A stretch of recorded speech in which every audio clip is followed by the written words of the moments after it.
গলা ফাটায় পিনাকির বিরুদ্ধে লড়তে হবে একসাথে একসাথে, মানে বুঝেছেন তো, একসাথে মানে হইতেছে আওয়ামী লীগ সহ আর কি, বুঝছাও। তা স্লোগান দিতেছে যে লোকটা না দেখান, এটা সাহেব ভালো করে দেখান। সে তার নাম হইতেছে রাসেল ইসলাম সুজন। ওর বিরুদ্ধে অন্তত 4 নারী 4বার নারী নিপীড়নের অভিযোগ আনিছে পৃথক পৃথক ভিক্টিমের কাছ থেকে। এই লোক ছোটবেলা থেকেই নিপীড়ক। আর ওই নীল শার্ট পরা ও ডাক্তার রুবেল, ও হলো তার রক্ষাকর্তা, দাঁতের ডাক্তার, মিরপুরে থাকে। ওর বাপের একটা চেম্বার ছিল মিরপুরের পাশে, উঠি বসে বোধ হয় 10 নম্বরে। এই রুবেলের কারণে কখনোই ওর বিচার হয় নাই, বরং অভিযোগকারী নারীরা একের পর এক রাজনীতি থেকে ছিটকে পড়ছে। কেউ কেউ মিছিল এসে সাজাই দিচ্ছে। এই মজ্জাগত নারী নিপীড়ক আজ মাঠে নামিছে ধর্ষণ ঠেকেছে।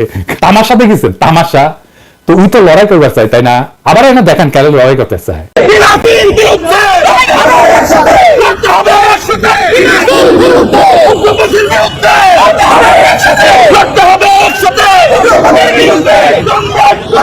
আমার ক্ষুদ্র ভ্রাতা আর ভগিনীরা সবাই তো পিনাকি। তোর যখন হাউস হচ্ছে লড়াই করার, আমার ক্ষুদ্র ভ্রাতা ভগিনীরাই লড়াই করে দিবিনি, কামে লেগে যান।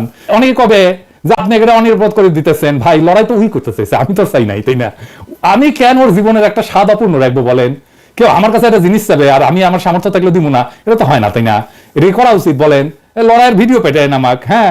আর সিবি বেকুর বাচ্চা তোদের ওদের কয়ে দিয়ে যে আমি তো বেকুব না, যে গুতেরেস আছে ওই দিন আমি ঢাকার রাস্তায় কিছু কইরা প্যারা দিমু, ওনারা বিব্রত করবো, দাবরানি যেদিন দাঁড় দিমুনি, হ্যাঁ ডেট আমি ঠিক করবো, হ্যাঁ খারা এমন ভাবে যেন সরকারও বিব্রত না হয়, বুঝছাও।